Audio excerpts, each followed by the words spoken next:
सर्वेषां स्वस्तिर्भवतु सर्वेषां स्वस्तिर्भवतु सर्वेषां शान्तिर्भवतु सर्वेषां शान्तिर्भवतु सर्वेषां पूर्णं भवतु सर्वेषां पूर्णं भवतु सर्वेषां मङ्गलं भवतु सर्वेषां मङ्गलं भवतु.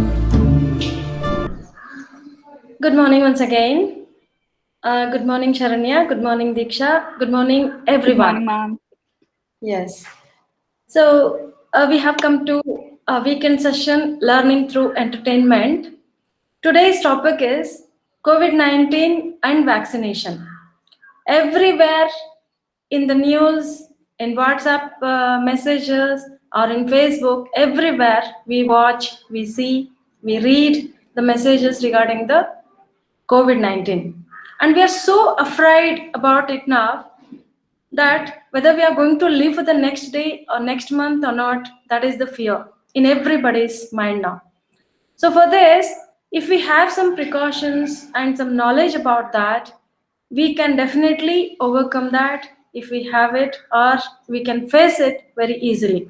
So about that, we have two speakers with us today to speak, to give more knowledge about COVID-19 and vaccination. So one is Sharanya Rajshekhar and Diksha Gupta. Both are medical students. They're studying second year MBBS. Both are very passionate about doing activities with children and work for the NGOs to give this kind of classes and all. They themselves asked me that we'll have a session regarding COVID-19. We can give a knowledge to the people. Everywhere we have helplines, help centers, but the people who are in the rural area are not getting these kind of helplines. So we shall give some knowledge, we thought. And they have worked for many NGOs, and also they believe that they are able to create rapport with children and thus hope to extend a piece of their knowledge to them. So why do they want to do this? They believe that every person must have access to the right kind of information so that they do not have to rely on others to make choices for them. While adults have better access to information, it is relatively harder for children to acquire the right information. During trying times like COVID-19, it is important that children take care of themselves and follow the right protocols. Thus, they hope to help make the children understand through today's session the protocols and appropriate behaviors to be followed during the pandemic. And also regarding the vaccination, what kind of vaccination works, how it works, and when they have to be taken, what is the benefit we are getting from the vaccinations and all. So I heartily welcome Sharanya and Diksha for the session. So, Okay. yeah, Sharanya, I'll just take 1 or 2 minutes to introduce about Surbhi Trust. Surbhi Yes, Trust is, we have 6 children homes in and across Bangalore. Surbhi Advaya in Electronic City, there are 25 boys. Surbhi Prasanna Jyoti in JP Nagar. Surbhi Tirthashrama in JP Nagar again. These are 2 girls' homes. And Surbhi Prouda in Balkere, Surbhi Viveka in Gudemarnhalli. So in all these homes, we have around 150 children directly catering, and also we have some school adoption programs. During that, we give them some knowledge about various activities, various skills. So now we have thought of having this session. Okay, I welcome all the volunteers and children all together, and we'll have a prayer by Punita, our caretaker in Surbhi Tirthashrama. ಶರಣು ಶರಣು ಹೇ ಗಣಪನೆ ಶರಣು ಬೆನಕನೆ ಶರಣು ಪಾರ್ವತಿ ತನಯನೆ ನಿನಗೆ ವಂದನೆ ಶರಣು ಶರಣು ಹೇ ಗಣಪನೆ ಶರಣು ಬೆನಕನೆ ಶರಣು ಪಾರ್ವತಿ ತನಯನೆ ನಿನಗೆ ವಂದನೆ ಸಿದ್ಧಿ ಬುದ್ಧಿ ಗೆಟ್ಟ ಗಣಪ ಲಂಬೋದರನೇ ವಿದ್ಯಕ್ಕೆ ಅಧಿಪತಿ ನೀನೇ ಗಜಮುಖನೆ ಸಿದ್ಧಿ ಬುದ್ಧಿ ಗೆದ್ದ ಗಣಪ ಲಂಬೋದರನೇ, ವಿದ್ಯೆಗೆ ಅಧಿಪತಿ ನೀನೇ ಗಜಮುಖನೇ, ತುಂಬುರು ನಾರದ ವಂದಿತ ವಿಘ್ನನಾಶನೇ, ಹೇ ರಂಬ ಗಣಪತಿಯೇ ನಿನಗೆ ವಂದನೆ. ಶರಣು ಶರಣು ಹೇ ಗಣಪನೆ ಶರಣು ಬೆನಕನೆ, ಶರಣು ಪಾರ್ವತಿ ತನೆಯನೆ ನಿನಗೆ ವಂದನೆ. Thank you. Nita. Okay, now over to you both. Okay, now Diksha will share the screen and I'll just give a brief introduction and Diksha will start off. Okay, so I'll just briefly talk about us. Like ma'am already introduced us, we are both two MBBS students. So today we will briefly take you over what coronavirus is and how we must go about, having COVID appropriate behavior. And briefly we'll talk about the symptoms and the treatment as well. And then we'll also talk about the vaccination and the new variants that have come into play. And one of the main things that we must follow during this time is about hand washing. So we'll briefly cover about that as well. And then we'll take you to some myths and facts. So ಇದೆಲ್ಲ ಇವತ್ತು cover ಮಾಡ್ತೀವಿ. ಅದಾದ್ಮೇಲೆ vaccine side effect ಮತ್ತೆ ಇವಾಗ ಹೊಸ guidelines ಬಂದಿದೆ procedure vaccine ಹೆಂಗ್ ತಗೊಳ್ಳೋದು ಅಂತ, ಅದ್ರ ಬಗ್ಗೆ ಸ್ವಲ್ಪ ಮಾತಾಡ್ತೀವಿ. ಸೊ ಏನಾರ ಮಧ್ಯದಲ್ಲಿ ಕ್ವೆಶನ್ ಅಥವಾ ಏನಾರು ಇದ್ರೆ ಚಾಟ್ ಬಾಕ್ಸ್ ಅಲ್ಲಿ ಹಾಕಿ ಅಥವಾ ಮ್ಯಾಮ್ ಹೇಳಿದ ತರ ಬರ್ಕೊಂಡಿದ್ವಿ, ನಾವು ಆನ್ಸರ್ ಮಾಡಕ್ಕೆ ಟ್ರೈ ಮಾಡ್ತೀವಿ. ಓಕೆ, ಓವರ್ ಟು ದೀಕ್ಷಾ. ನಾವು ವಾಟ್ ಇಸ್ ದಿಸ್ ಕೋವಿಡ್, ಹೇಗೆ ಕೋವಿಡ್ ಎಲ್ಲ ಶುರು ಆಯ್ತಂತ ನೋಡ್ತೀವಿ.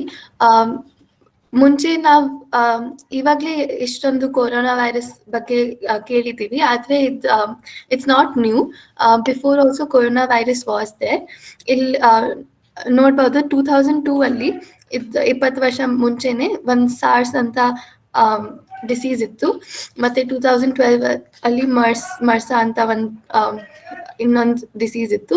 ಇವಾಗ 2019 ಅಲ್ಲಿ ಇದು ಕೊರೋನಾ ವೈರಸ್ಗೆ SARS-CoV-2 ಆ ಥರ ಹೇಳ್ತೀವಿ. 2019 ಅಲ್ಲಿ ಸ್ಟಾರ್ಟ್ ಆಗಿತ್ತು, ಅದಕ್ಕೆ COVID-19 ಅಂತ ಕೊರೋನಾ ವೈರಸ್ ಡಿಸೀಸ್ ಅಂತ ಹೇಳ್ತೀವಿ. So what happens in COVID-19? ಕೆಲವು ಜನಕ್ಕೆ ಸಿಂಪಲ್ ನೆಗಡಿ ಥರ ಸಿಂಪ್ಟಮ್ಸ್ ಬರುತ್ತೆ, ಕಾಮನ್ ಕೋಲ್ಡ್ ಥರ ಇರುತ್ತೆ. ಆದರೆ ಇಷ್ಟೊಂದು ಜನಕ್ಕೆ ಉಸಿರಾಡೋದ್ ಕಷ್ಟ ಎಲ್ಲ ಆಗುತ್ತೆ, ಎಷ್ಟೊಂದು ಬೇರೆ ಎಲ್ಲ ಸಿಂಪ್ಟಮ್ಸ್ ಬರುತ್ತೆ. ನಾವು ನೋಡ್ತೀವಿ ಏನೇನಾಗುತ್ತೆ ಅಂತ. ಮತ್ತೆ ಅವ್ರಿಗೆ ಹಾಸ್ಪಿಟಲ್ ತಗೊಂಡು ಹೋಗ್ಬೇಕು, ಉಸಿರಾಡಕ್ ಆಗಲ್ವಲ್ಲ, ಅದಕ್ಕೆ. ಸ್ವಲ್ಪ ಜನಕ್ಕೆ ಎಸಿಂಪ್ಟೊಮ್ಯಾಟಿಕ್ ಅಂತ ಹೇಳ್ತೀವಿ ಅಲ್ಲ, ವರ್ಡ್ ಕೇಳಿರ್ಬೇಕು ಇವಾಗ. ಏನಂತ ತುಂಬಾ ಅವ್ರಿಗೆ ಕೊರೋನಾ ವೈರಸ್ ಇರುತ್ತೆ, ಆದ್ರೆ ಇಷ್ಟೊಂದು ಸಿಂಪ್ಟಮ್ಸ್ ಇರಲ್ಲ. ಕೆಲವು ಜನಕ್ಕೆ ತುಂಬಾ ಮೈಲ್ಡ್ ಆಗಿ ಸಿಂಪ್ಟಮ್ಸ್ ಇರುತ್ತೆ, ನೆಗಡಿ ತರ ಇರುತ್ತೆ, ತುಂಬಾ ವೀಕ್ನೆಸ್ ಆಗಿರುತ್ತೆ. ಅದಕ್ಕೆ ಅವ್ರಿಗೆ ಏನ್ ಮಾಡ್ಬೇಕು, ಸ್ವಲ್ಪ ಜನಕ್ಕೆ ರೆಸ್ಟ್ ತಗೊಂಡ್ರೆ, ತುಂಬಾ ಫ್ಲೂಯಿಡ್ಸ್ ನೀರೆಲ್ಲ ಜಾಸ್ತಿ ಕುಡಿದ್ರೆ, ಸ್ವಲ್ಪ ಜ್ವರಕ್ಕೆ ಮೆಡಿಸಿನ್ ತಗೊಂಡ್ರೆ, ಪ್ಯಾರಾಸಿಟಮಾಲ್ ಅಂತ ಹೇಳ್ತೀವಿ, ಇಷ್ಟು ಮಾಡಿದ್ರೆ ಕೆಲವು ಜನಕ್ಕೆ ಸರಿ ಆಗ್ಬಿಡತ್ತೆ. ಆದ್ರೆ ಕೆಲವು ಜನಕ್ಕೆ ಸಿಂಪ್ಟಮ್ಸ್ ಇನ್ನ ಜಾಸ್ತಿ ಇರತ್ತೆ. ಏನೇನ್ ಸಿಂಪ್ಟಮ್ಸ್ ನೋಡಿದೀವಿ? ಉಸಿರಾಡಕ್ ಕಷ್ಟ ಆಗುತ್ತೆ, ಶಾರ್ಟ್ನೆಸ್ ಆಫ್ ಬ್ರೆತ್ ಅಂತ ಹೇಳ್ತೀವಿ. ಮತ್ತೆ ನೆಗಡಿ ತರ ಇರತ್ತೆಲ್ಲ, ಕಾಫಿಂಗ್ ಇರತ್ತೆ, ಜ್ವರ ಇರತ್ತೆ, ಫೀವರ್ ಇರತ್ತೆ. ಮತ್ತೆ ಇದ್ ಎಲ್ಲ ಕೇಳಿರ್ಬೇಕು, ಸ್ಮೆಲ್ ಮತ್ತೆ ಟೇಸ್ಟ್ ಸೆನ್ಸೇಷನ್ ಹೋಗ್ಬಿಡತ್ತೆ, loss of sense of smell. ಮತ್ತೆ ಚಿಲ್ಸ್ ಆಗುತ್ತೆ, ತುಂಬಾ ಚಳಿ ಆಗುತ್ತೆ. ಮತ್ತೆ ಸೆಕೆಂಡ್ ವೇವ್ ಅಲ್ಲಿ ನ್ಯೂ ಸಿಂಪ್ಟಮ್ ಇತ್ತು, ಫಸ್ಟ್ ವೇವ್ ಅಲ್ಲಿ ಇರ್ಲಿಲ್ಲ ಇಷ್ಟೊಂದು. ವಾಮಿಟಿಂಗ್, ಡೈರಿಯಾ, ಲೂಸ್ ಮೋಷನ್ ಆಗುತ್ತೆಲ್ಲ, ಅದೆಲ್ಲ ಸೆಕೆಂಡ್ ವೇವ್ ಅಲ್ಲಿ ಜಾಸ್ತಿ ಇತ್ತು. ಫಸ್ಟ್ ವೇವ್ ಸಿಂಪ್ಟಮ್ಸ್ ಮತ್ತೆ ಸೆಕೆಂಡ್ ವೇವ್ ಸಿಂಪ್ಟಮ್ಸ್ ಸ್ವಲ್ಪ ಬೇರೆ ಸಿಂಪ್ಟಮ್ಸ್ ಬಂದಿತ್ತು. ಇವಾಗ ಸೆಕೆಂಡ್ ವೇವ್ ಬಂತಲ್ಲ. ಕೊರೋನಾ ವೈರಸ್ಗೆ ನಾನು ಎಕ್ಸ್ಪೋಸ್ ಆಗಿದ್ರೆ, ಎಕ್ಸ್ಪೋಜರ್ ಆಮೇಲೆ 5-6 ದಿನ ಆಮೇಲೆ ನನಗೆ ಸಿಂಪ್ಟಮ್ಸ್ ಬರೋದು, ಇಮ್ಮಿಡಿಯೇಟ್ಲಿ ನೆಕ್ಸ್ಟ್ ದಿನ ಬರಲ್ಲ. ಏನೇನು ಸಿಂಪ್ಟಮ್ಸ್ ಇರತ್ತೆ ನಾವು ಇವಾಗಲೇ ನೋಡಿದ್ವಲ್ಲ, ಕಾಫ್ ಇರತ್ತೆ, ಮತ್ತೆ ಥ್ರೋಟಲ್ಲಿ ಪೇನ್ ಇರತ್ತೆ, ಉಸಿರಾಡೋಕೆ ಕಷ್ಟ ಆಗುತ್ತೆ, ಜ್ವರ ಇರತ್ತೆ, ಫೆಟೀಗ್ ಇರತ್ತೆ, ತುಂಬಾ ವೀಕ್ನೆಸ್ ಇರತ್ತೆ, ಮತ್ತೆ ಟೇಸ್ಟ್ ಮತ್ತೆ ಸ್ಮೆಲ್ ಸೆನ್ಸೇಷನ್ ಹೋಗ್ಬಿಡತ್ತೆ. ಮತ್ತೆ ಕೆಲವು ಜನಕ್ಕೆ ಸ್ಕಿನ್ ಮೇಲೆ ಸ್ವಲ್ಪ ರ್ಯಾಷಸ್ ತರ ಇರತ್ತೆ, ರೆಡ್ ಆಗ್ಬಿಡತ್ತೆ ಸ್ಕಿನ್. ಮತ್ತೆ ತುಂಬಾ ಸಿವಿಯರ್ ಆಗಿದ್ರೆ ಲಂಗ್ಸ್ ಎಫೆಕ್ಟ್ ಆಗುತ್ತೆ. ಅದಕ್ಕೆ ಕೆಲವು ಜನ ಲಂಗ್ಸ್ ಎಫೆಕ್ಟ್ ಆಗಿರೋದ್ರಿಂದ ನಿಮೋನಿಯಾ ತರ ಅಂತ ಒಂದು ಡಿಸೀಸ್ ಇದೆ, ಅದ್ ಆಗುತ್ತೆ. ಮತ್ತೆ ಅದಕ್ಕೆ ತುಂಬಾ ಜನ ಸತ್ತೋಗ್ತಾರೆ ಲಂಗ್ಸ್ ಎಫೆಕ್ಟ್ ಇಂದ. ಯಾರಿಗೆ ಇದು ಕೊರೋನಾ ವೈರಸ್ ಜಾಸ್ತಿ ಎಫೆಕ್ಟ್ ಆಗದ್ದು, ಏಜ್ ಜಾಸ್ತಿ ಇರೋರಿಗೆ, ಮತ್ತೆ ಆಲ್ರೆಡಿ ಇವಾಗ ನಾನು ಹೇಳ್ತಿಲ್ಲ ಕೊರೋನಾ ವೈರಸ್ ಇಂದ ಲಂಗ್ಸ್ ಎಫೆಕ್ಟ್ ಆಗುತ್ತೆ. So who already have lungs problem, respiratory disease ಅಂತ ಹೇಳ್ತೀವಿ, ಅದು ಇದ್ರೆ ರಿಸ್ಕ್ ಜಾಸ್ತಿ ಕೋವಿಡ್ಗೆ. ಕೋವಿಡ್ ಆದ್ರೆ ಆಲ್ರೆಡಿ ಲಂಗ್ಸ್ ಪ್ರಾಬ್ಲಮ್ ಇರುತ್ತಲ್ಲ, ಅದಕ್ಕೆ ಪ್ರಾಬ್ಲಮ್ಸ್ ಇನ್ನ ಜಾಸ್ತಿ ಇರುತ್ತೆ. ಮತ್ತೆ ಒಬೆಸಿಟಿ, ವೇಟ್ ಜಾಸ್ತಿ ಇದ್ರೆ, ಮತ್ತೆ ಡಯಾಬಿಟೀಸ್ ಅಂತ ಕೇಳಿರ್ಬೇಕು. ಡಯಾಬಿಟೀಸ್ ಇದ್ರೆ ಅದಕ್ಕೆ ಬಾಡಿ ಆಲ್ರೆಡಿ ಇನ್ಫೆಕ್ಷನ್, ಡಯಾಬಿಟೀಸ್ ಯಾರ್ಯಾರಿಗಿದೆ ಆಲ್ರೆಡಿ ಅವ್ರಿಗೆ ಇನ್ಫೆಕ್ಷನ್ಸ್ ಜಾಸ್ತಿ ಆಗುತ್ತೆ. ಅದಕ್ಕೆ ಕೋವಿಡ್ನು ಇನ್ಫೆಕ್ಷನ್ ರೇಟ್ ಜಾಸ್ತಿ ಇರುತ್ತೆ ಡಯಾಬಿಟೀಸ್ ಅವ್ರಿಗೆ. ಮತ್ತೆ ಯಾರಿಗೆ ಹೈ ಬ್ಲಡ್ ಪ್ರೆಷರ್ ಇದೆ, ಹೈಪರ್ ಟೆನ್ಷನ್ ಅಂತ ಹೇಳ್ತೀವಿ, BP ಹೈ ಇದ್ರೆ ಅವ್ರಿಗೇನು ಸ್ವಲ್ಪ ಜಾಸ್ತಿ ರಿಸ್ಕ್. ಮತ್ತೆ ಹಾರ್ಟ್ ಪ್ರಾಬ್ಲಮ್ಸ್, ಕ್ಯಾನ್ಸರ್, ಇದೆಲ್ಲ ಪ್ರಾಬ್ಲಮ್ಸ್ ಯಾರಿಗಿದೆ ಅವ್ರಿಗೆ ಸ್ವಲ್ಪ ಜಾಸ್ತಿ ರಿಸ್ಕ್, ಸಿಂಪ್ಟಮ್ಸ್ ಸ್ವಲ್ಪ ಸಿವಿಯರ್ ಇರ್ಬೋದು ಅವ್ರಿಗೆ. ಸೊ ಟ್ರೀಟ್ಮೆಂಟ್ ಏನ್ ಮಾಡ್ಬೇಕು ಕೋವಿಡ್ಗೆ? ನಾನು ಮುಂಚೆ ಹೇಳ್ತಾ ಇದ್ದೆಲ್ಲ, ಎಲ್ಲರಿಗೆ ಸಿಂಪ್ಟಮ್ಸ್ ಸೇಮ್ ಇರಲ್ಲ. ಕೆಲವ್ರಿಗೆ ಮೈಲ್ಡ್ ಸಿಂಪ್ಟಮ್ಸ್ ಇರುತ್ತೆ, ಕೆಲವ್ರಿಗೆ ಸಿಂಪ್ಟಮ್ಸ್ ತುಂಬಾ ಜಾಸ್ತಿ ಇರುತ್ತೆ.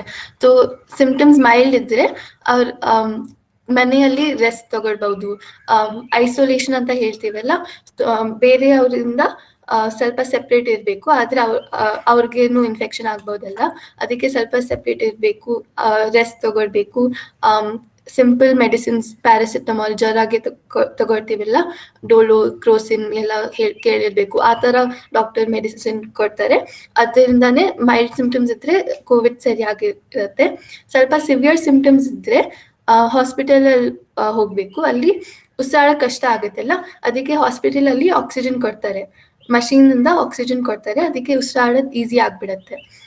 ಮತ್ತೆ ಇದು ಫಸ್ಟ್ ವೇವ್ ಬಂತು, ಮತ್ತೆ ಸೆಕೆಂಡ್ ಕೊರೋನಾ ವೈರಸ್ 2019 ಅಲ್ಲಿ ಬಂತಲ್ಲ, 2 ವರ್ಷ, close to 2 years it's over since covid started. So ಈ 2 ವರ್ಷದಲ್ಲಿ ಏನೇನ್ ಟ್ರೀಟ್ಮೆಂಟ್ ಇದೆ ಕೋವಿಡ್ಗೆ ತುಂಬಾ ಚೇಂಜ್ ಆಗ್ತಾ ಇರುತ್ತೆ.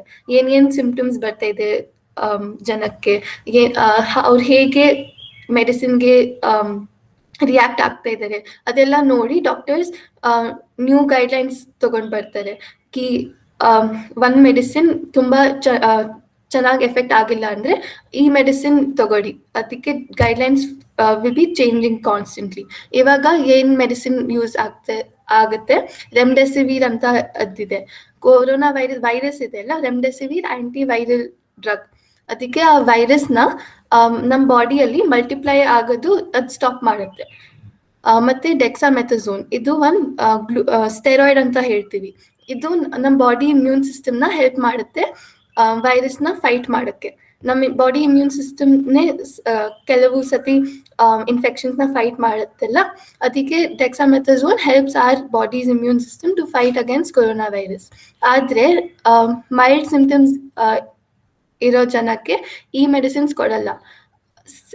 ತುಂಬಾ ಗೈಡ್ಲೈನ್ಸ್ ಇರುತ್ತೆ ಯಾವ ಜನಕ್ಕೆ ಯಾವ ಮೆಡಿಸಿನ್ ಕೊಡ್ಬೇಕಂತ, ಅದೆಲ್ಲ ಡಾಕ್ಟರ್ಸ್ ನೋಡ್ತಾರೆ. ಮತ್ತೆ ಮುಂಚೆ ಕ್ಲೋರೋಕ್ವೀನ್ ಮತ್ತೆ ಹೈಡ್ರಾಕ್ಸಿ ಕ್ಲೋರೋಕ್ವೀನ್ ಅಂತ ಮೆಡಿಸಿನ್ ಟ್ರೈ ಮಾಡ್ತಾ ಇದ್ರು, ಆದ್ರೆ ಅದು ತುಂಬಾ ಸರಿಯಾಗಿ ಎಫೆಕ್ಟ್ ಮಾಡಿಲ್ಲ, ಅದಕ್ಕೆ ಇವಾಗ ಅದು ಯೂಸ್ ಆಗಲ್ಲ. ಇವಾಗ ನಾನು ಏನ್ ಗೈಡ್ಲೈನ್ಸ್, ಏನ್ ಪ್ರೋಟೋಕಾಲ್ ನಾವು ಫಾಲೋ ಮಾಡ್ಬೇಕು ಅಂತ ಹೇಳ್ತೀವಿ. ಇದೆಲ್ಲ ನೀವೆಲ್ಲಾ ಕಡೆ ಕೇಳಿರ್ತೀರಾ, ಸುಮ್ನೆ ನಾ ಮತ್ತೆ ಹೇಳ್ತೀನಿ, ಸರಿನಾ? ಇದೆಲ್ಲ ಫಾಲೋ ಮಾಡೋದು ತುಂಬಾ ಇಂಪಾರ್ಟೆಂಟ್. ಸೋಷಿಯಲ್ ಡಿಸ್ಟೆನ್ಸಿಂಗ್ ಅಂದ್ರೆ ತುಂಬಾ ದೂರ ಇರಬೇಕು. ಏನಕ್ಕೆ ಈ ಸೋಷಿಯಲ್ ಡಿಸ್ಟೆನ್ಸಿಂಗ್ ಮಾಡ್ಬೇಕು ಅಂದ್ರೆ, ಈ ಡಿಸೀಸು ಡ್ರಾಪ್ಲೆಟ್ ಇಂದ ಸ್ಪ್ರೆಡ್ ಆಗೋದು. ಡ್ರಾಪ್ಲೆಟ್ ಅಂದ್ರೆ ಇವಾಗ ನೀವು ಕಾಫು, ಸ್ನೀಸು ಮಾಡ್ತಿರಲ್ಲ, ಆದಾಗ ಇದು ಸ್ಪ್ರೆಡ್ ಆಗುತ್ತೆ ಹಂಗೆ. ಸೊ ಯಾರಿಗಾರು ಕೊರೋನಾ ವೈರಸ್ ಇರೋರ್ ಜೊತೆ ನೀವು ಹತ್ರ ಇದ್ರೆ, ಅವ್ರು ಕಾಫ್ ಮಾಡಿದ್ರೆ ಅಥವಾ ಸ್ನೀಸ್ ಮಾಡಿದ್ರೆ ನಿಮಗ್ ಬರೋ ಚಾನ್ಸಸ್ ಜಾಸ್ತಿ ಇರುತ್ತೆ. ಸೊ ಸೋಷಿಯಲ್ ಡಿಸ್ಟೆನ್ಸಿಂಗ್ ಅಂದ್ರೆ ತುಂಬಾ ದೂರ ಇರ್ಬೇಕು. ಇವಾಗ ಮೇಂಟೈನ್ ಮಾಡೋ ಡಿಸ್ಟೆನ್ಸ್ ಯಾವ್ದು ಹೇಳಿರೋದು ಅಂದ್ರೆ 6 feet ಅಥವಾ 2 meters ಅಂತ, ಅಷ್ಟು ದೂರ ಇರ್ಬೇಕು ಒಬ್ರಿಗೊಬ್ರಿಗಿಂತ. ಆಮೇಲೆ ಇವಾಗ ಲಾಕ್ ಡೌನ್ ಇದೆ ಅಂತ ಎಲ್ಲರಿಗೂ ಗೊತ್ತಲ್ಲ, ಸ್ವಲ್ಪ ಇವಾಗ ರಿಸ್ಟ್ರಿಕ್ಷನ್ ಕಮ್ಮಿ ಆಗಿದೆ, ಆದ್ರೂ ಮನೆಯಲ್ಲಿ ಇರೋದು ಇಂಪಾರ್ಟೆಂಟ್. ಸೊ ನಿಮ್ ಮನೆಯಲ್ಲಿ ಇದ್ರೆ ಆಚೆ ಹೋಗ್ಲಿಲ್ಲ ಅಂದ್ರೆ ನಿಮ್ಗೆ ಇನ್ಫೆಕ್ಷನ್ ಆಗೋ ರಿಸ್ಕ್ ಕಮ್ಮಿ ಆಗುತ್ತೆ. ಮತ್ತೆ ಯಾವಾಗ್ಲೂ ಮಾಸ್ಕ್ ಹಾಕೋಬೇಕು. ಏನಕ್ಕೆ ಇವಾಗ್ಲೇ ಹೇಳಿದ್ನಲ್ಲ, ಇದು ಕೆಮ್ಮು ಮತ್ತೆ ಸ್ನೀಸ್ ಕಾಫ್ ಇಂದ ಸ್ಪ್ರೆಡ್ ಆಗತ್ತೆ. ಸೊ ಮಾಸ್ಕ್ ಹಾಕೊಂಡಾಗ ಇದು ಸ್ಪ್ರೆಡ್ ಆಗೋದ್ ಕಮ್ಮಿ ಆಗತ್ತೆ. ಆಮೇಲೆ ಅದೇ ತರ ನೀವ್ ಕೈಯಿಂದ ಕಾಫ್ ಅಥವಾ ಸ್ನೀಸ್ ಮಾಡಿದ್ರೆ ನಿಮ್ ಕೈಯಿಂದ ತಾನೇ ಬೇರೆ ಆಬ್ಜೆಕ್ಟ್ಸ್ ಮುಟ್ಟೋದು. ಇವಾಗ ಕಾರ್ ಹ್ಯಾಂಡಲ್ ಅಥವಾ ಡೋರ್ ನಾಬ್ ಅದೆಲ್ಲ ಮುಟ್ಟಿದ್ರೆ ಬೇರೆಯವ್ರಿಗೆ ಆಗೋದ್ ಜಾಸ್ತಿ ಚಾನ್ಸಸ್ ಇರತ್ತೆ. ಸೊ ಇವಾಗ್ಲೂ ಎಲ್ಬೋನಲ್ಲಿ ಹಿಂಗೆ ಕಾಫ್ ಮಾಡಿದ್ರೆ ಕಮ್ಮಿ ರಿಸ್ಕ್ ಆಫ್ ಇನ್ಫೆಕ್ಷನ್ ಕಮ್ಮಿ ಆಗತ್ತೆ. ಸೊ ಇದೆಲ್ಲ ಇಷ್ಟು ಗೊತ್ತಾಯ್ತು ಅಂದ್ರೆ ಇದೆಲ್ಲ ತುಂಬಾ ಬೇಸಿಕ್ ಇನ್ಫಾರ್ಮೇಶನ್, ಎಲ್ಲರಿಗೂ ಗೊತ್ತಿರ್ಬೇಕು. ನೆಕ್ಸ್ಟ್ ಸ್ಲೈಡ್ ದೀಕ್ಷಾ. ಓಕೆ, ಸೊ ಇವಾಗ ಇದನ್ನು ಕೇಳಿರ್ತೀರಾ ವಾಶ್ ಹ್ಯಾಂಡ್ಸ್ ಅಂತ. ವಾಶ್ ಹ್ಯಾಂಡ್ಸ್ ಯಾವಾಗ್ಲಿಂದಾನು ಇತ್ತು, ಬಟ್ ಇವಾಗ ಏನ್ ಹೇಳ್ತಾರೆ 20 seconds ಹ್ಯಾಂಡ್ ವಾಶ್ ಮಾಡ್ಬೇಕು ಅಂತ. 20 seconds ಹ್ಯಾಂಡ್ ವಾಶ್ ಮಾಡಿದ್ರಿಂದ ಎಷ್ಟೊಂದ್ ವೈರಸ್ ಕೈಯಿಂದಾನೇ ಸತ್ತೋಗುತ್ತೆ. ಆಮೇಲೆ ಇವಾಗ ಇಲ್ಲಿ ತೋರಿಸ್ತಾ ಇದ್ದಾರೆ ನೋಡಿ, ಡೋರ್ ಹ್ಯಾಂಡಲ್ ಅಥವಾ ಏನಾದ್ರು ಆಟ ಸಾಮಾನು ಅಥವಾ ನೀವು ಎಲ್ಲ ಆಚೆ ಅಂಗಡಿಗೆ ಹೋದ್ರೆ ಈ ಟ್ರಾಲಿ ಏನಾರು ಮುಟ್ಟಿದ್ರೆ ಅದರಿಂದ ಇನ್ಫೆಕ್ಷನ್ ಆಗೋ ಚಾನ್ಸಸ್ ಜಾಸ್ತಿ ಆಗುತ್ತೆ. ಸೊ ಅದೆಲ್ಲ ಮುಟ್ಟಿದ್ಮೇಲೆ ಮನೆಗ್ ಬಂದ್ಮೇಲೆ 20 seconds ಹ್ಯಾಂಡ್ ವಾಶ್ ಮಾಡಿದ್ರೆ it will help to kill the virus. Okay, so next one, this is very important. ನಿಮಗೆ ಏನಾರು ಒಂದು ಸಿಂಪ್ಟಮ್ ಬಂದ್ರು it is very important to contact your doctor. ಡಾಕ್ಟರೇ ಯಾವಾಗ್ಲೂ ಹೇಳೋದು ಏನ್ ಮಾಡ್ತಾರೆ ಅಂತ, ಏನ್ ಮಾಡ್ಬೇಕು ಅಂತಲ್ಲ ಅವ್ರು ಹೇಳ್ತಾರೆ. ಸೊ ಇಫ್ ಏನಾರು ಒಂದು ಸಿಂಪ್ಟಮ್ ನೋಡಿದ್ರು ಡಾಕ್ಟರ್ ಕಾಂಟ್ಯಾಕ್ಟ್ ಮಾಡಿ. ಓಕೆ, ಸೊ ಇವಾಗ ಹೊಸ ಸ್ಟ್ರೈನ್ ಬಂದಿದೆ ಅಂತ ಕೇಳಿರ್ತೀರಾ ನೀವೇ. ಮೊನ್ನೆ ಈ ಲಾಸ್ಟ್ ವೀಕ್ ಇಂದ ಡೆಲ್ಟಾ ಪ್ಲಸ್ ಅಂತಾನು ಬಂದಿದೆ ಅಂತ ಕೇಳಿರ್ತೀರಾ. ಸೊ ಡಿಫ್ರೆಂಟ್ ಸ್ಟ್ರೈನ್ ಅಂದ್ರೆ ಏನು? ಇವಾಗ ಒಂದು ಒರಿಜಿನಲ್ ವೈರಸ್ ಇತ್ತು. ಸೊ ಆ ವೈರಸ್ ಜಾಸ್ತಿ ಜನದಲ್ಲಿ ಇದ್ಮೇಲೆ ಅದು ಜಾಸ್ತಿ ಚೇಂಜ್ ಆಗ್ತಾ ಇರತ್ತೆ. ಸೊ ವೈರಸ್ ಆಚೆ ನಮ್ ಬಾಡಿಯಿಂದ ಆಚೆ ಇದ್ರೆ ಚೇಂಜ್ ಆಗಕ್ ಸಾಧ್ಯ ಇಲ್ಲ. ನಮ್ ಬಾಡಿನಲ್ಲಿ ಇದ್ರೆ ಮಾತ್ರ ಅದು ಚೇಂಜ್ ಆಗ್ಬೋದು. ಸೊ ಬೇರೆ ಜಾಸ್ತಿ ಎಷ್ಟ್ ಜನಕ್ ಜಾಸ್ತಿ ಇನ್ಫೆಕ್ಟ್ ಆಗ್ತಾ ಇರತ್ತೋ, ಎಷ್ಟ್ ಜನದ ಬಾಡಿ ಒಳಗೆ ವೈರಸ್ ಇರತ್ತೋ ಅದು ಜಾಸ್ತಿ ಚೇಂಜ್ ಆಗ್ತಾ ಇರುತ್ತೆ. ಈ ಚೇಂಜಸ್ ಇಂದ ಜಾಸ್ತಿ ಇನ್ಫೆಕ್ಷನ್ ಆಗ್ಬೋದು, ಅಥವಾ ಜಾಸ್ತಿ ನಿಮಗೆ ಸಿವಿಯಾರಿಟಿ ಆಫ್ ಸಿಂಪ್ಟಮ್ಸ್ ಜಾಸ್ತಿ ಇರ್ಬೋದು. ಸ್ವಲ್ಪ ಜಾಸ್ತಿ ಜ್ವರ ಇರ್ಬೋದು, ಅಥವಾ ನಿಮಗೆ ಹಾಸ್ಪಿಟಲ್ಗೆ ಹೋಗೋ ಜಾಸ್ತಿ ರಿಸ್ಕ್ ಇರ್ಬೋದು. ಸೊ ಅಂಡ್ ಅದ್ರದ್ದು ಟ್ರಾನ್ಸ್ಮಿಷನ್ ಜಾಸ್ತಿ ಇರುತ್ತೆ. ಟ್ರಾನ್ಸ್ಮಿಷನ್ ಅಂದ್ರೆ ಒಬ್ರಿಗಿಂತ ಒಬ್ರು ಸ್ಪ್ರೆಡ್ ಆಗೋದು ಜಾಸ್ತಿ ಚಾನ್ಸಸ್ ಇರುತ್ತೆ. ಸೊ ಇಲ್ಲಿ ಫೋಟೋನಲ್ಲಿ ಕಾಣಿಸ್ತಾ ಇದೆ ಅಲ್ವಾ, ನ್ಯೂಸ್ ಅಲ್ಲಿ ನೋಡಿರ್ತೀರ ಹೊಸ ವೇರಿಯಂಟ್ಸ್ ಇದೆ ಅಂತ. ಆಮೇಲೆ ಅದಕ್ಕೆ ಜಾಸ್ತಿ ಸ್ಪ್ರೆಡ್ ಆಗೋ ಚಾನ್ಸಸ್ ಇದೆ. ಅಂಡ್ ಜಾಸ್ತಿ ಹಾಸ್ಪಿಟಲೈಸೇಷನ್ ಚಾನ್ಸಸ್ ಜಾಸ್ತಿ ಇರುತ್ತೆ. ಅಥವಾ ಸಿವಿಯಾರಿಟಿ ಆಫ್ ಇಲ್ನೆಸ್ ಅಂದ್ರೆ ಜಾಸ್ತಿ ಸಿಂಪ್ಟಮ್ಸ್ ಕಾಣಿಸ್ಬೋದು. ಸ್ವಲ್ಪ ಜಾಸ್ತಿ ನಿಮಗೆ ಫಸ್ಟ್ ಸ್ಟ್ರೈನ್ ಇಂದ ಜ್ವರ ಬರ್ದೇ ಇರ್ಬೋದು, ಬಟ್ ಈ ಸ್ಟ್ರೈನ್ ಇಂದ ಜ್ವರ ಬರೋ ತರ ಇರ್ಬೋದು. ಅದನ್ನ ಸೊ ಬೇರೆ ವೇರಿಯಂಟ್ಸ್ ಅಂತಾರೆ ಅದನ್ನ. ಇಲ್ಲಿ ಸೊ ಇದು ಫಸ್ಟ್ ಲೆಫ್ಟ್ ಸೈಡ್ ಪಿಕ್ಚರ್ ಅಲ್ಲಿ ಏನ್ ಕಾಣಿಸ್ತಾ ಇದೆ, ನ್ಯೂ ಸ್ಟ್ರೈನ್ ಅಂತ ಇದೆ. ನ್ಯೂ ಸ್ಟ್ರೈನ್ ಅಂದ್ರೆ ಅದಕ್ಕೆ ಜಾಸ್ತಿ ಎಲ್ಲಾ ಸ್ಟ್ರೈನ್ ಅನ್ನು ಇದೇ ಫೀಚರ್ಸ್ ಇರಲ್ಲ. ಸೊ ಈ ಸ್ಟ್ರೈನ್ ಎಲ್ಲ ನಿಜವಾಗ ಎವ್ರಿ ಟೈಮ್ ಒಂಥರ ಅದೇನ್ ಪ್ಲಾನ್ ಮಾಡ್ಕೊಂಡು ಚೇಂಜ್ ಆಗಲ್ಲ, ರ್ಯಾಂಡಮ್ ಆಗಿ ಆಗತ್ತೆ ಇದು. ಸೊ ಈ ರ್ಯಾಂಡಮ್ ಆಗಿ ಯಾವಾಗ್ಲೂ ಒಂದೊಂದ್ಸತಿ ಒಂದ್ ಸ್ಟ್ರೈನ್ ಇಂದ ಜಾಸ್ತಿ ಸ್ಪ್ರೆಡ್ ಇರ್ಬೋದು, ಅಥವಾ ಜಾಸ್ತಿ ಇನ್ಫೆಕ್ಷನ್ ಸಿವಿಯಾರಿಟಿ ಇರ್ಬೋದು. ಸೊ ಅದ್ರಿಂದ ವೈರಸ್ ಮಲ್ಟಿಪ್ಲಿಕೇಶನ್ ಆಗತ್ತಲ್ಲ, ಮಲ್ಟಿಪ್ಲೈ ಆಗ್ತಾ ಇದ್ದಾಗ ಅದು ಜಾಸ್ತಿ ಚೇಂಜಸ್ ಆಗೋ ಚಾನ್ಸಸ್ ಇರುತ್ತೆ. ಒಂದೇ ಕಡೆ ಇದ್ರೆ ಅದು ವೇರಿಯೇಷನ್ ಆಗಕ್ಕೆ ಚಾನ್ಸ್ ಇರಲ್ಲ. ತುಂಬಾ ಜಾಸ್ತಿ ಸ್ಪ್ರೆಡ್ ಆಗ್ತಾ ಇದ್ರೆ ಬೇರೆ ಅವ್ರ ಬಾಡಿನಲ್ಲೆಲ್ಲ ಚೇಂಜ್ ಆಗಕ್ ಚಾನ್ಸ್ ಇರುತ್ತೆ ಜಾಸ್ತಿ.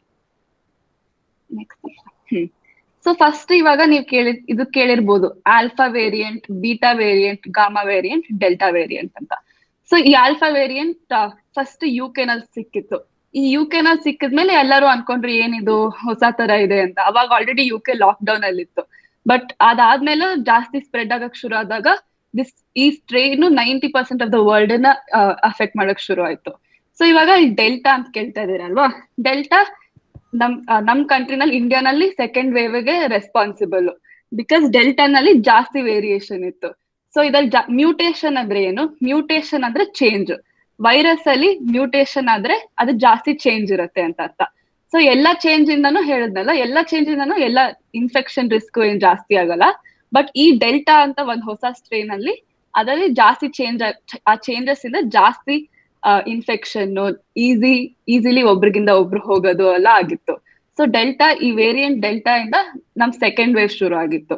ಸೊ ಇವಾಗ approximately 80% of the second wave delta virus, ಡೆಲ್ಟಾನೇ ಇತ್ತು. ಡೆಲ್ಟಾ ವೇರಿಯೇಷನ್ ಇತ್ತು ಎಲ್ಲ ಜನದಲ್ಲೂ. ನನಗೂ ಆಗಿತ್ತು ಕೋವಿಡ್ ಲಾಸ್ಟ್ ಮಂತ್, ಅವಾಗ ಮೇ ಬಿ ನಂಗೂ ಇರ್ಬೋದಾಗಿತ್ತು, ಯಾರು ಗೊತ್ತು. ಸೊ ಈ ಪಿಕ್ಚರ್ ಅಲ್ಲಿ ಮತ್ತೆ ಹೇಳ್ತೀನಿ, ಇದು ಒರಿಜಿನಲ್ ವೈರಸ್. ಇಲ್ಲಿ ಒಳಗೆ ಸ್ವಲ್ಪ ಲೆಟರ್ಸ್ ಕಾಣಿಸ್ತಾ ಇದೆ ಅಲ್ವಾ, ಆ ಲೆಟರ್ಸ್ ಅದರದ್ದು ಒಳಗಿನ ಡಿ ಎನ್ ಎ ಅಂದ್ರೆ ಡಿ.ಎನ್.ಎ ಅಲ್ಲ, ವೈರಸ್ ಅಲ್ಲಿ RNA ಇರುತ್ತೆ. ಬಟ್ ಇದೇನಿದು ಅಂದ್ರೆ ಇದು ಅದರದ್ದು ಬ್ರೈನ್ ತರ. ಅದು ಈ RNA ಡಿಸೈಡ್ ಮಾಡುತ್ತೆ ವೈರಸ್ ಹೆಂಗಿರುತ್ತೆ ಅಂತ. ಇವಾಗ ನಾವೆಲ್ಲ ಹೆಂಗಿದೀವಿ, ಒಬ್ರು ಕರ್ಲಿ ಹೇರ್ ಇರುತ್ತೆ, ಒಬ್ರಿಗೆ ಸ್ವಲ್ಪ ಶಾರ್ಟ್ ಇರ್ತೀವಿ, ಇನ್ನೊಬ್ರು ಸ್ವಲ್ಪ ಟಾಲ್ ಇರ್ತೀವಿ. ಸೊ ಆ ತರ ಈ ಡಿ.ಎನ್.ಎ ಮತ್ತೆ RNA ನಾವ್ ಹೆಂಗಿರ್ತೀವಿ ಅಂತ ಡಿಸೈಡ್ ಮಾಡುತ್ತೆ. ಅದೇ ತರ ವೈರಸ್ ಅಲ್ಲಿ RNA ಅದ್ ಹೆಂಗಿರುತ್ತೆ, ಅದ್ರದ್ದು ಏನ್ ಕ್ಯಾರೆಕ್ಟರಿಸ್ಟಿಕ್ ಇರುತ್ತೆ, ಅದು ಜಾಸ್ತಿ ಸ್ಪ್ರೆಡ್ ಆಗ್ಬೋದಾ ಅಥವಾ ಅದು ಜಾಸ್ತಿ ಇನ್ಫೆಕ್ಷನ್ ಆಗ್ಬೋದಾ ಅಂತ ಅದು ಡಿಸೈಡ್ ಮಾಡುತ್ತೆ. ಸೊ ವೇರಿಯಂಟ್ಸ್ ಅಲ್ಲಿ ಈ ಸ್ವಲ್ಪ ಚೇಂಜ್ ಇರುತ್ತೆ ಈ RNA ನಲ್ಲಿ. ಸೊ ಈ ಲೆಟರ್ಸ್ ಕಾಣಿಸ್ತಾ ಇದೆ ಅಲ್ವಾ, ಇಲ್ಲಿ CA ಅಂತ ಕಾಣಿಸ್ತಾ ಇದೆ, ಇಲ್ಲಿ GA ಅಂತ ಕಾಣಿಸ್ತಾ ಇದೆ. ಒಂದ್ ಎಕ್ಸಾಂಪಲ್ ಅಷ್ಟೇ ಅದು. ಸೊ ಸ್ವಲ್ಪ ಚೇಂಜ್ ಇರುತ್ತೆ. ಈ ಚೇಂಜ್ ಇಂದ ನಮ್ ಹೊಸ ಡೆಲ್ಟಾ ವೇರಿಯಂಟ್ ಜಾಸ್ತಿ ಇನ್ಫೆಕ್ಷನ್ ಸ್ಪ್ರೆಡ್ ಇತ್ತು. ಆಮೇಲೆ ಜಾಸ್ತಿ ಸಿವಿಯಾರಿಟಿ ಆಫ್ ಇನ್ಫೆಕ್ಷನ್ ಇತ್ತು, ನಿಮ್ಗೆ ಜಾಸ್ತಿ ಕೆಮ್ಮು, ಜಾಸ್ತಿ ಜ್ವರ ಇತ್ತು. Next slide please. ಸೊ ಇವಾಗ ಹ್ಯಾಂಡ್ ವಾಷಿಂಗ್ ಸ್ಟೆಪ್ಸ್ ನೋಡೋಣ, ಇದು ಹೆಂಗ್ ಮಾಡ್ಬೇಕು ಅಂತ. ನಮ್ಗೆಲ್ಲ ಗೊತ್ತಿರ್ಬೋದು, ಬಟ್ ಸುಮ್ನೆ ಹೆಂಗ್ ಮಾಡ್ಬೇಕು ಅಂತ ನೋಡೋಣ.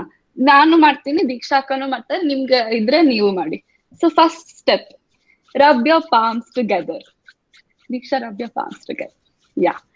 Second one, rub the back of both your hands. First ನಾನು ಲೆಫ್ಟ್ ಹ್ಯಾಂಡ್ ಅನ್ನು ರಬ್ ಮಾಡ್ತಾ ಇದ್ದೀನಿ, ಆಮೇಲೆ ಸೆಕೆಂಡ್ ರೈಟ್ ಹ್ಯಾಂಡ್ ಮೇಲೆ ರಬ್ ಮಾಡ್ತಾ ಇದ್ದೀನಿ. Third step, interlace your fingers. Interlace ಅಂದ್ರೆ ಒಂದು ಫಿಂಗರ್ ಒಳಗೆ ಫಿಂಗರ್ ಹಾಕಿ, ಓಕೆನಾ? ಆಮೇಲೆ ಹಿಂಗೆ ರಬ್ ಮಾಡಿ. ಆಮೇಲೆ ಇಂಟರ್ಲಾಕ್ ಅಟ್ ದ ಬ್ಯಾಕ್, ಇವಾಗ ಹಿಂಗೆ 2 ಕೈಗೂ ಮಾಡ್ಬೇಕು. ಆಮೇಲೆ rub your thumb in rotating manner. ಒಂದ್ ಕೈಯಿಂದ ಇನ್ನೊಂದ್ ಕೈಗೆ ಇನ್ನೊಂದ್ ಥಂಬನ್ನ ಹಿಂಗ್ ರೊಟೇಟ್ ಮಾಡಿ. 2 ಕೈಗೂ ಮಾಡಿ ಅದೇ ತರ, ಓಕೆನಾ? ಆಮೇಲೆ ರಬ್ ಬಿಟ್ವೀನ್ ಫಿಂಗರ್ ಟಿಪ್ಸ್, ಓಕೆನಾ? ಆಮೇಲೆ ರಬ್ ಬೋತ್ ರಿಸ್ಟ್ 2 ಕಡೆನು ರೊಟೇಟಿಂಗ್ ಆಗಿ ರಿಸ್ಟ್ ಮಾಡ್ಬೇಕು. ಮತ್ತೆ ಒಂದ್ಸತಿ ಮಾಡೋಣವಾ? So first rub your palms together, then rub the back of your hands, both hands. ಆಮೇಲೆ ಫಸ್ಟ್ ಇಲ್ಲಿ ಫ್ರಂಟ್ ಇಂದ ಇಂಟರ್ಲೇಸ್ ಮಾಡ್ಕೊಳ್ಳಿ. ಆಮೇಲೆ ಬ್ಯಾಕ್ ಇಂದ ಇಂಟರ್ಲೇಸ್ ಮಾಡ್ಕೊಳ್ಳಿ. ಆಮೇಲೆ ಥಂಬನ್ ರೊಟೇಟ್ ಮಾಡಿ. ಆಮೇಲೆ ಫಿಂಗರ್ ಟಿಪ್ಸ್ ಕ್ಲೀನ್ ಮಾಡ್ಕೊಳ್ಳಿ. ಆಮೇಲೆ ರಿಸ್ಟ್ ಕ್ಲೀನ್ ಮಾಡ್ಕೊಳ್ಳಿ. ಸೊ ಇವಾಗ ನೆಕ್ಸ್ಟ್ ಒಂದು ವಿಡಿಯೋ ತೋರಿಸ್ತಾ ಅಕ್ಕ. ಆ ವಿಡಿಯೋನಲ್ಲಿ ಕ್ಲೀನ್ ಆಗಿ ಗೊತ್ತಾಗುತ್ತೆ ಹೆಂಗೆ ನೀವು ಈ ಮೋಷನ್ ಅಲ್ಲಿ ಈ ಆಕ್ಷನ್ಸ್ ಅಲ್ಲಿ ವಾಶ್ ಮಾಡಿದ್ರೆ ಏನಾಗತ್ತೆ ಅಂತ ಗೊತ್ತಾಗತ್ತೆ.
ಸೊ ಈ ವಿಡಿಯೋನಲ್ಲಿ ಏನ್ ಕಾಣಿಸ್ತು, ಯಾರೋ ಒಬ್ರು ಗ್ಲೌಸ್ ಹಾಕೊಂಡಿದ್ರಲ್ವಾ, ಗ್ಲೌಸ್ ಹಾಕೊಂಡು ಬ್ಲಾಕ್ ಕಲರ್ ಪೇಂಟ್ ಇಂದ ಕೈ ತೊಳ್ಕೊಂಡ್ರು. ಬ್ಲಾಕ್ ಕಲರ್ ಪೇಂಟ್ ಇಂದ ನಾವೇನ್ ಕೈ ತೊಳ್ಕೊಳಲ್ಲ, ಬಟ್ ಇದಲ್ಲಿ ಏನ್ ತೋರಿಸ್ತು ಅಂದ್ರೆ ಈ ತರ ನಾವ್ ಇವಾಗ ಹೇಳಿ ಸ್ಟೆಪ್ಸ್ ಫಾಲೋ ಮಾಡಿದ್ರೆ ಫುಲ್ ಕೈ ಕವರ್ ಆಯ್ತು. ಎಂಡಲ್ಲಿ ನೋಡಿದ್ರಿ ಅಲ್ಲ, ಫುಲ್ ಕೈ ಬ್ಲಾಕ್ ಆಗಿತ್ತು. ಏನಕ್ಕೆ ಅಂದ್ರೆ ಈ ಸ್ಟೆಪ್ಸ್ ಫಾಲೋ ಮಾಡಿದಾಗ ನೀವ್ ಎಲ್ಲಾ ಪಾರ್ಟ್ಸ್ ಆಫ್ ದ ಕೈ ಕವರ್ ಆಗುತ್ತೆ.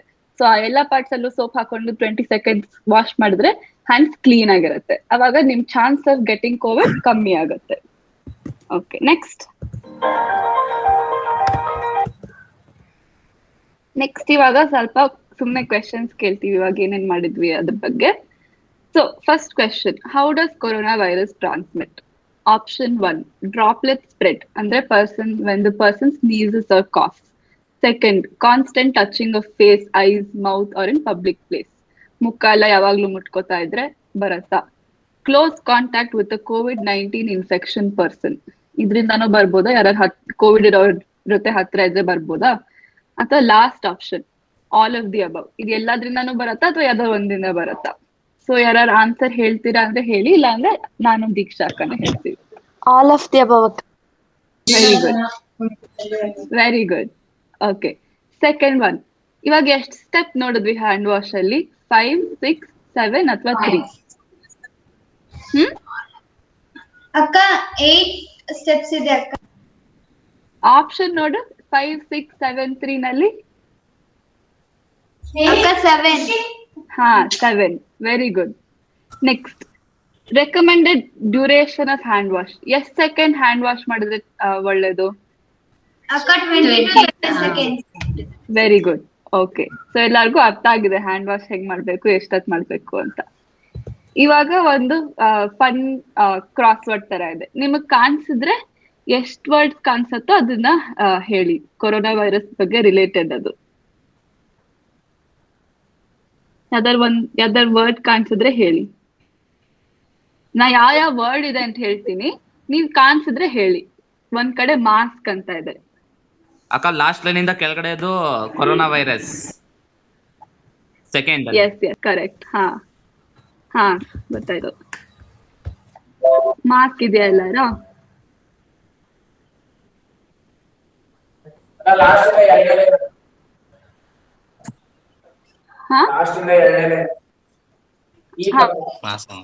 ಇಲ್ಲಿ ಕೊರೋನಾ ವೈರಸ್ ಇದೆ. ಸ್ಯಾನಿಟೈಸರ್. ಹಾ ಕರೆಕ್ಟ್. ಎಲ್ಲಿದೆ ಸ್ಯಾನಿಟೈಸರ್? ಅಕ್ಕ third line. First in the third line. ಹಾ ಕರೆಕ್ಟ್. ಆಮೇಲೆ ಇನ್ನೇನ್ ಕಾಣಿಸ್ತಾ ಇದೆ? ಲಾಕ್ ಡೌನ್ ಕಾಣಿಸ್ತಾ ಇದೆಯಾ?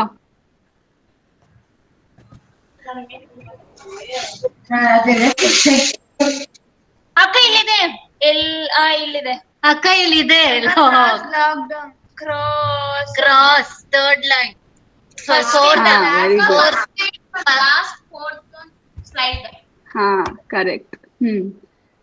ಪ್ಯಾಂಡಮಿಕ್ ಕಾಣಿಸ್ತಾ ಇದೆಯಾ?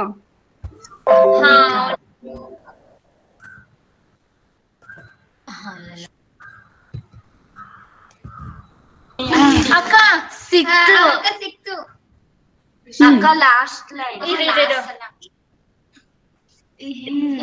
ಲಾಸ್ಟ್ ಲೈನ್ ಅಲ್ಲಿ ಪ್ಯಾಂಡಮಿಕ್ ಲೆಫ್ಟ್ ಹೋಗುತ್ತೆ ಅಕ್ಕ. ವರ್ಟಿಕಲ್ ಲಾಸ್ಟ್ ಲೈನ್ ಅಲ್ಲಿ.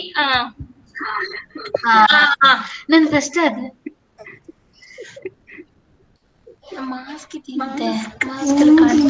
ಮಾಸ್ಕ್ ಇದೆ, ನಂಗಂತೂ ಕಾಣಿಸ್ತಾ ಇದೆ ಮಾಸ್ಕ್.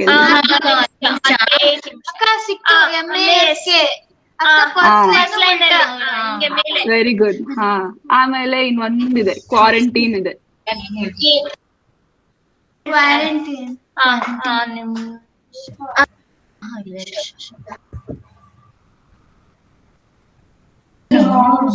ಇಲ್ಲಿದೆಯಾ?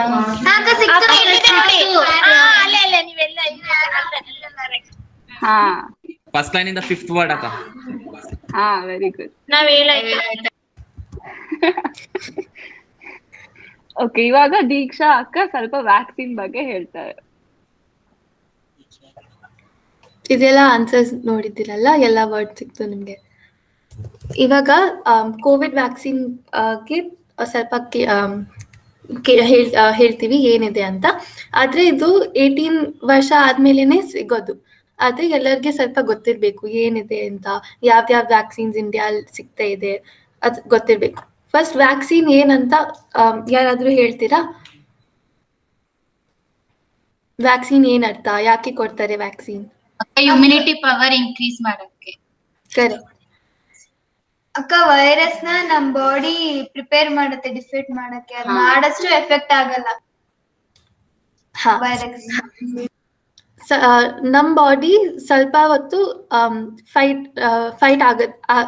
ಮಾಡುತ್ತೆ. ನಮ್ಮ ಇಮ್ಯೂನ್ ಸಿಸ್ಟಮ್ನೇ ಸ್ವಲ್ಪ ಹೊತ್ತು ಫೈಟ್. ಅದಕ್ಕೆ ಎಲ್ಲಾರ್ಗೆ ಕೋವಿಡ್ ಆಗಲ್ವಲ್ಲ, ಸ್ವಲ್ಪ ಜನ ಕೋವಿಡ್ ಕಾಂಟ್ಯಾಕ್ಟ್ ಅಲ್ಲಿ ಇದ್ರೂನು ಕೋವಿಡ್ ಆಗಲ್ಲ ಅವ್ರಿಗೆ, ಕೊರೋನಾ ಕಾಂಟ್ಯಾಕ್ಟ್ ಇದ್ರೂನು. ಅವ್ರು ಸ್ವಲ್ಪ ಹೊತ್ತು ನಮ್ಮ ಬಾಡಿ ಇಮ್ಯೂನ್ ಸಿಸ್ಟಮ್ನೇ ಫೈಟ್ ಮಾಡುತ್ತೆ. ಆದ್ರೆ ಸ್ವಲ್ಪ ವೈರಸ್ಗೆ ನಮ್ ನ್ಯಾಚುರಲ್ ಇಮ್ಯುನಿಟಿನೇ ಎನಫ್ ಇರುತ್ತೆ, ಏನು ವ್ಯಾಕ್ಸಿನ್ ಬೇಕಿರಲ್ಲ. ಆದ್ರೆ ಕೋವಿಡ್ ತುಂಬಾ ಸ್ಟ್ರಾಂಗ್ ಆಗಿದೆಯಲ್ಲ, ಇಷ್ಟೊಂದು ಸಿಂಪ್ಟಮ್ಸ್ ಎಲ್ಲ ಆಗುತ್ತೆ, ಇಷ್ಟೊಂದು ಜನ ಸತ್ತಿದ್ದಾರೆ. ಅದಕ್ಕೆ ತುಂಬಾ ಸ್ಟ್ರಾಂಗ್ ಆಗಿದೆ, ಅದಕ್ಕೆ ವ್ಯಾಕ್ಸಿನ್ ಬೇಕಿರತ್ತೆ ನಮ್ಗೆ. ನಮ್ಮ ಬಾಡಿ ಇಮ್ಯೂನ್ ಸಿಸ್ಟಮ್ ಅಷ್ಟು ಸ್ಟ್ರಾಂಗ್ ಅಲ್ಲ. ಕೊರೋನಾನೇ ಜಾಸ್ತಿ ಸ್ಟ್ರಾಂಗ್ ಇದೆ. ಅದಕ್ಕೆ ಇವಾಗ ನೋಡ್ತೀವಿ ಯಾವ್ಯಾವ ವ್ಯಾಕ್ಸಿನ್ಸ್ ಇದೆ ಅಂತ.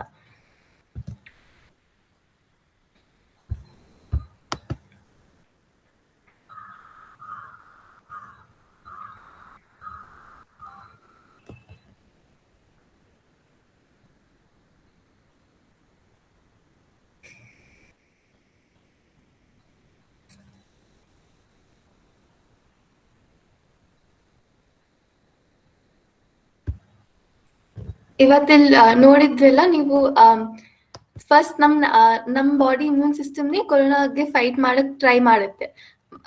ವ್ಯಾಕ್ಸಿನ್ಗೆ 2 doses ಇದೆಲ್ಲ ನೀವು ಕೇಳಿರ್ತೀವಿ. ಅದಕ್ಕೆ ಫಸ್ಟ್ ಡೋಸ್ ಆದ್ಮೇಲೆ ನಮ್ ಬಾಡಿ ಇಮ್ಯೂನ್ ಸಿಸ್ಟಮ್ ಸ್ವಲ್ಪ ಸ್ಟ್ರಾಂಗ್ ಆಗುತ್ತೆ. ಆದ್ರೆ ಫುಲ್ ಇಮ್ಯುನಿಟಿಗೆ ಅದು ಸೆಕೆಂಡ್ ಡೋಸ್ನು ಬೇಕು. ಅದಕ್ಕೆ ಚಿಕ್ಕ ವಿಡಿಯೋ ಇತ್ತು. ಇವಾಗ ಇಂಡಿಯಾನಲ್ಲಿ ಯಾವ್ಯಾವ ವ್ಯಾಕ್ಸಿನ್ಸ್ ಇದೆ? ಕೋವ್ಯಾಕ್ಸಿನ್ ಮತ್ತೆ ಕೋವಿಶೀಲ್ಡ್ 2 ವ್ಯಾಕ್ಸಿನ್ ಇದೆ. ಕೋವ್ಯಾಕ್ಸಿನ್ ಏನು, ನಮ್ಮ ಬಾಡಿಯಲ್ಲಿ ಸ್ವಲ್ಪ ಕೊರೋನಾ ತರಾನೇ ವೈರಸ್ ಅದ್ ಸ್ವಲ್ಪ ವೀಕನ್ ಮಾಡಿ ನಮ್ಮ ಬಾಡಿಯಲ್ಲಿ ಹಾಕ್ತಾರೆ. ಯಾಕೆ ವೀಕನ್ ಮಾಡ್ಬೇಕು? ಇಲ್ಲಾಂದ್ರೆ ನಮ್ಗೆ ಕೋವಿಡ್ ಆಗ್ಬಿಡತ್ತಲ್ಲ. ಅದ್ ತುಂಬಾ ಸ್ವಲ್ಪ ವೀಕನ್ ಮಾಡಿ ನಮ್ಮ ಬಾಡಿಯಲ್ಲಿ ಹಾಕಿದ್ರೆ ನಮ್ ಇಮ್ಯೂನ್ ಸಿಸ್ಟಮ್ ಗೊತ್ತಾಗತ್ತೆ ಈ ತರ ವೈರಸ್ ಬಂದಿದೆ, ನಮ್ಗೆ ಇದನ್ನು ಸಾಯಿಸ್ಬೇಕು. ಮತ್ತೆ ಇನ್ನೊಂದು ವ್ಯಾಕ್ಸಿನ್ ಕೋವಿಶೀಲ್ಡ್ ಅಂತ. ಕೋವ್ಯಾಕ್ಸಿನ್ ಎಲ್ಲಿ ಮಾಡಿದ್ವಿ? ಹೈದರಾಬಾದ್ ಭಾರತ್ ಬಯೋಟೆಕ್ ಅಂತ ಇದೆ, ಅವರು ಕೋವ್ಯಾಕ್ಸಿನ್ ಮಾಡಿದ್ದು. ಮತ್ತೆ ಕೋವಿಶೀಲ್ಡ್ ಸೀರಮ್ ಇನ್ಸ್ಟಿಟ್ಯೂಟ್ ರೆಡಿ ಮಾಡಿದ್ದು. ಇದು DNA ನ ಯೂಸ್ ಮಾಡುತ್ತೆ. ಸ್ವಲ್ಪ ಕೊರೋನಾದಲ್ಲಿ ಏನ್ RNA ಇದೆ ಆ ತರ ಒಂದ್ DNA ಸೀಕ್ವೆನ್ಸ್ ತಗೊಂಡ್ಬಿಟ್ಟು ಅದರಿಂದ ವ್ಯಾಕ್ಸಿನ್ ಮಾಡಿದ್ದಾರೆ. ಮತ್ತೆ ಇನ್ನೊಂದು ವ್ಯಾಕ್ಸಿನ್ ಸ್ಪುಟ್ನಿಕ್ ಅಂತ ನ್ಯೂಸ್ ಅಲ್ಲಿ ಕೇಳಿರ್ಬೇಕು, ರಷ್ಯಾ ಇಂದ ಬಂದಿದೆ. ಅದು ಇವಾಗ June 14th ವರ್ಗೆ ಬರತ್ ಟ್ರೈ ಮಾಡ್ತಾ ಇದ್ರು ಅವರು. ಆದ್ರೆ ಇನ್ನ ರೆಡಿ ಇಲ್ಲ, ಇನ್ನ 2 ವಾರದಲ್ಲಿ ಬರುತ್ತೆ ಅದು ಸ್ಪುಟ್ನಿಕ್ ಅಂತ. ಇವಾಗ ಕೋವ್ಯಾಕ್ಸಿನ್ ಕೋವಿಶೀಲ್ಡ್ ಈ 2 ವ್ಯಾಕ್ಸಿನ್ ಇದೆ. ಮತ್ತೆ ಫೈಸರ್ ಅಂತ ಒಂದ್ ಕೇಳಿರ್ತೀರಾ, ಅದು ಇಂಡಿಯಾನಲ್ಲ, ಅದು ವೆಸ್ಟ್ ಅಲ್ಲಿ ವ್ಯಾಕ್ಸಿನ್. ಇಂಡಿಯಾನಲ್ಲಿ ಈ 2 ಇದೆ ಇವಾಗ, ಕೋವ್ಯಾಕ್ಸಿನ್ ಕೋವಿಶೀಲ್ಡ್. ಮತ್ತೆ ನಾನ್ ಮುಂಚೆ ಸ್ಟಾರ್ಟಿಂಗ್ ಅಲ್ಲಿ ಹೇಳಿದ್ದಲ್ಲ, ಕೊರೋನಾ ಮೋಸ್ಟ್ಲಿ ಲಂಗ್ಸ್ಗೆ ಎಫೆಕ್ಟ್ ಮಾಡುತ್ತೆ ಅಂತ. ಇದು ಲಂಗ್ಸ್ದು ಸ್ಕ್ಯಾನ್ ಇದೆ. ಇದು ಲೆಫ್ಟ್ ಅಲ್ಲಿ ನೋಡಿ ವ್ಯಾಕ್ಸಿನೇಟೆಡ್ ಜನದ್ದು ಲಂಗ್ಸ್ ಸ್ಕ್ಯಾನ್ ಇದೆ.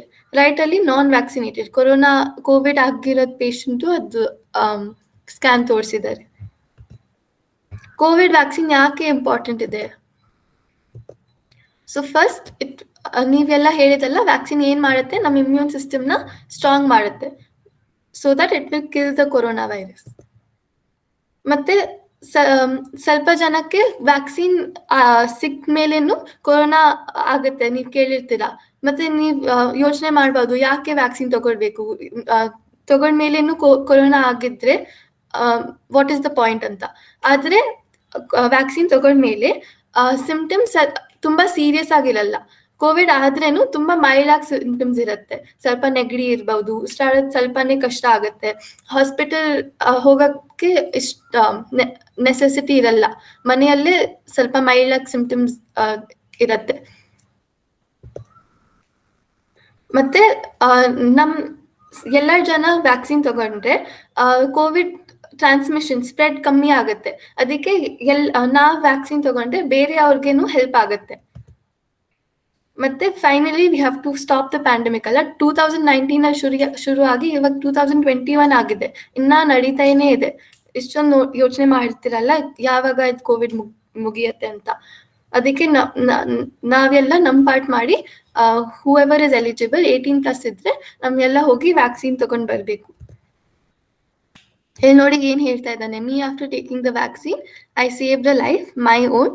Am I a hero? I really can't say, but yes. So if you take the vaccine, you will feel like a hero because you're saving your own life and you're saving others' life. How effective are the COVID vaccines? COVID vaccine use effect ಹೇಗಿದೆ use? ನಾನು ಹೇಳ್ತಾ ಇದ್ದೆಲ್ಲ ಸ್ವಲ್ಪ ಜನಕ್ಕೆ vaccine ತಗೊಂಡ್ಮೇಲೇನು Covid ಆಗ್ತಾ ಇತ್ತು. ಇಲ್ಲಿ ನೋಡಿ, Covaxin ತಗೊಂಡ್ಮೇಲೆ first dose ಆಮೇಲೆ 0.04% ಇಷ್ಟು 93 ಲ್ಯಾಕ್ ಜನ ಇಂದ 4000 ಪೀಪಲ್ ಅಷ್ಟೇನೆ ಪಾಸಿಟಿವ್ ಆಗಿದ್ರು. ಮತ್ತೆ ಸೆಕೆಂಡ್ ಡೋಸ್ ಆಮೇಲೆ ಆ ನಂಬರ್ ಇನ್ನ ಕಮ್ಮಿ ಆಯ್ತು, 695 ಅಷ್ಟೇ. 93 lakhs ಇಂದ ಓನ್ಲಿ 695 ಪೀಪಲ್ ಪಾಸಿಟಿವ್ ಬಂದ್ರು. ಮತ್ತೆ ಕೋವಿಶೀಲ್ಡ್ ಅಲ್ಲಿ ಇಲ್ಲಿ ಇಷ್ಟೊಂದು ನಂಬರ್ ಇಂದ only 17,000 positive after first dose. ಮತ್ತೆ ಸೆಕೆಂಡ್ ಡೋಸ್ ಆಮೇಲೆ ಓನ್ಲಿ 5,000. ಇಷ್ಟೊಂದು ಜನ ಇಂದ ಓನ್ಲಿ 5,000 ಕೇಮ್ ಪಾಸಿಟಿವ್, 0.03%. ಅದಕ್ಕೆ ಹೇಳ್ಬಹುದಲ್ವಾ ಕಿ ವ್ಯಾಕ್ಸಿನ್ ಇಸ್ ಎಫೆಕ್ಟಿವ್. ಇವಾಗ ನಾವು ವ್ಯಾಕ್ಸಿನ್ ಬಗ್ಗೆ ಎಷ್ಟೊಂದು ನ್ಯೂಸ್ ಅಲ್ಲಿ ಕೇಳಿರ್ಬಹುದು, ವಾಟ್ಸ್ಆಪ್ ಮೆಸೇಜ್ ಅಲ್ಲಿ ಬರ್ತಾ ಇರತ್ತೆ. ಇದೆಲ್ಲದಲ್ಲಿ ಸ್ವಲ್ಪ ಸುಳ್ಳು ಇರತ್ತೆ, ಸ್ವಲ್ಪ ನಿಜ ಇರತ್ತೆ, ಸ್ವಲ್ಪ ಸುಳ್ಳು ಇರತ್ತೆ. ಅಕ್ಕ ಇವಾಗ ನಾವು 2 ವ್ಯಾಕ್ಸಿನ್ಸ್ ಇದೆಯಲ್ಲ ಅಕ್ಕ, 2 ಡೋಸ್ ತಗೊಂಡಾದ್ಮೇಲೆ ಕೋವಿಡ್ ಎಫೆಕ್ಟ್ ಆಗುತ್ತಕ್ಕ ನಮ್ಗೆ, ಅಥವಾ ಅದಿಷ್ಟು ದಿವಸಕ್ಕೆ ಮಾತ್ರ ಎಫೆಕ್ಟ್ ಆಗುತ್ತೆ ಮತ್ತೆ ಎಫೆಕ್ಟ್ ಆಗಲ್ಲ ಆತರ? ಕೆಲವು ವರ್ಷ ಎಫೆಕ್ಟ್ ಇರುತ್ತೆ, ನಮ್ ಬಾಡಿ ಇಮ್ಯೂನ್ ಸಿಸ್ಟಮ್ ಅಷ್ಟು ಸ್ಟ್ರಾಂಗ್ ಆಗ್ಬಿಡತ್ತೆ. ಕೆಲವು ವರ್ಷಕ್ಕೆ ಅದ್ ಇರತ್ತೆ, ಸರಿ ಇರತ್ತೆ. ಇನ್ನ ರಿಸರ್ಚ್ ಮಾಡ್ತಾ ಇದ್ದಾರೆ ಎಷ್ಟು ವರ್ಷಗೆ ಅದ್ ವ್ಯಾಕ್ಸಿನ್ ಎಫೆಕ್ಟ್ ಇರತ್ತೆ ಅಂತ. ಅವ್ರು ಇನ್ನ ರಿಸರ್ಚ್ ಮಾಡ್ತಾ ಇದ್ದಾರೆ. ಅದೇ ಕೆಲವು ವರ್ಷ ಎಫೆಕ್ಟ್ ಇರತ್ತೆ. ಇವಾಗ ನೋಡೋಣ ಏನ್ ನಿಜ ಇದೆ, ಏನೇನ್ ಸುಳ್ಳಿದೆ ಅಂತ. ಸೊ ಇವಾಗ ನಾವೇನ್ ಕೇಳಿದೀವಿ ಅಂತ ನಾ ಹೇಳ್ತೀನಿ, ಅದು ನಿಜಾನ ಸುಳ್ಳ ಅಂತ ಅಕ್ಕ ಹೇಳ್ತಾರೆ. So first one, vaccines can lead to long term negative effects. Vaccine ಇಂದ ಜಾಸ್ತಿ ಕೆಟ್ಟದಾಗ್ಬೋದಾ ತುಂಬಾ ವರ್ಷ ಆದ್ಮೇಲೆ ಅಂತ ಕೇಳಿರ್ಬೋದು. ಎಷ್ಟೊಂದ್ ಜನ ಹೇಳ್ತಾರೆ ವ್ಯಾಕ್ಸಿನ್ ತಗೋಬಾರ್ದು, ವ್ಯಾಕ್ಸಿನ್ ಇಂದಾನೇ ಜ್ವರ ಬರುತ್ತೆ, ವ್ಯಾಕ್ಸಿನ್ ಇಂದಾನೇ ಹುಷಾರ್ ತಪ್ಪತ್ತೆ ಅಂತ. ಅದು ನಿಜಾನ ಸುಳ್ಳ ಅಂತ ಅಕ್ಕ ಹೇಳ್ತಾರೆ. ಇವಾಗ ವ್ಯಾಕ್ಸಿನ್ ಯಾಕೆ ತಗೊಳ್ತೀವಿ? ನಮ್ ಬಾಡಿ ವೈರಸ್ ಇಂದ ಫೈಟ್ ಮಾಡಕ್ಕೇನೆ ನಾವ್ ವ್ಯಾಕ್ಸಿನ್ ತಗೊಳ್ತೀವಲ್ಲ. ಅದ್ ಸ್ವಲ್ಪ ಜ್ವರ ಬಂದ್ರೇನು ಅದ್ರದ್ದು ಏನ್ ಅರ್ಥ? Our body is fighting against that virus. ನಾನೇನ್ ಹೇಳ್ದೆ, ವೈರಸ್ ಅದ್ ವ್ಯಾಕ್ಸಿನ್ ಅಲ್ಲಿ ಏನಿರತ್ತೆ, ಅದ್ ವೈರಸ್ ನೇನು ಸ್ವಲ್ಪ ವೀಕನ್ ಮಾಡಿ ನಮ್ ಬಾಡಿ ನಲ್ಲಿ ಹಾಕ್ತಾರೆ ಅಲ್ವಾ. ಅದಕ್ಕೆ ಆ ವೈರಸ್ಗೆ ನಮ್ ಬಾಡಿ ಫೈಟ್ ಮಾಡ್ತಾ ಇದೆ. ಅದಕ್ಕೆ ವ್ಯಾಕ್ಸಿನ್ ತಗೊಂಡ್ಮೇಲೆ ನೀವ್ ಕೇಳಿರ್ತೀರಾ, ಸ್ವಲ್ಪ ಜನಕ್ಕೆ 1-2 ದಿವಸ ಜ್ವರ ಬರುತ್ತೆ, ತುಂಬಾ ವೀಕ್ನೆಸ್ ಆಗುತ್ತೆ. ಅದೇನ್ ಅರ್ಥ? ವ್ಯಾಕ್ಸಿನ್ ವರ್ಕ್ ಆಗ್ತಿದೆ ಅಂತ ಅರ್ಥ. ಅದಕ್ಕೆ ಆ ಜ್ವರ ಬಂದ್ರೆ that is good only. And ಸ್ವಲ್ಪ ಜನಕ್ಕೆ ಇದೆಲ್ಲ 2-3 ದಿವಸ ಆದ್ಮೇಲೆ ಜ್ವರ ಹೋಗ್ಬಿಡತ್ತೆ, ಏನು ಲಾಂಗ್ ಟರ್ಮ್ ಎಫೆಕ್ಟ್ ಇರಲ್ಲ. ಸ್ವಲ್ಪ ಟೈಮ್ ಸುಸ್ತಾಗ್ಬಹುದು, ಆದ್ರೆ ಆಮೇಲೆ it is good for everyone ಅಲ್ವಾ. ಕೋವಿಡ್ ಆಗ್ಬಾರ್ದು, ಅದಕ್ಕೆ ನಾವು ವ್ಯಾಕ್ಸಿನ್ ತಗೊಳ್ತಾ ಇದ್ದೀವಿ.